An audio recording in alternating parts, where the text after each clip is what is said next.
Good morning and welcome to another episode of Right Politics. Today is October 30th, and some things that's happening across the world and the Middle East. So these flights that are leaving Tel Aviv, some of them went into Russia, and there's this huge mob that was surrounding all of the airport, and they entered the airport and they came and they harassed the passengers that were getting off, that were basically fleeing the violence that was in Israel.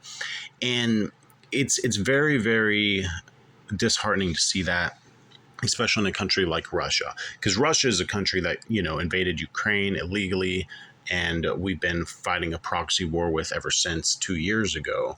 And, you take these Arab protesters, if you want, but they became violent, so they're more than just protesters. They're more like militants if they become violent, harassing and hurting Jewish people fleeing the violence that is in Israel. And it just goes to say, like, what difference between Nazism and this radical Islam? Well, both ideologies want to completely exterminate the Jewish people, and you have to call it out for what it is. The Hamas are actually will not stop. It's in their mission statement. They will not stop until every Jew is killed.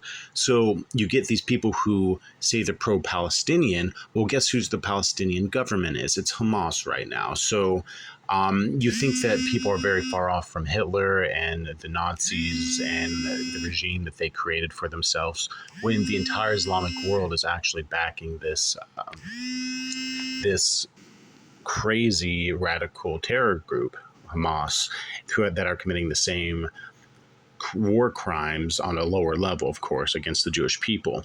And they're basically saying you're either for us or you're against us. So these people are actually showing who they are for, and they're for this ideology that is exactly like an extremist Nazi organization.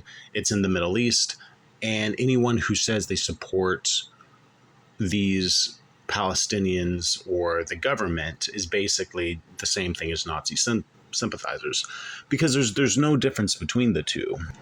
And us as people in America need to stand up for Israel at all costs, especially when it comes to, offending people online.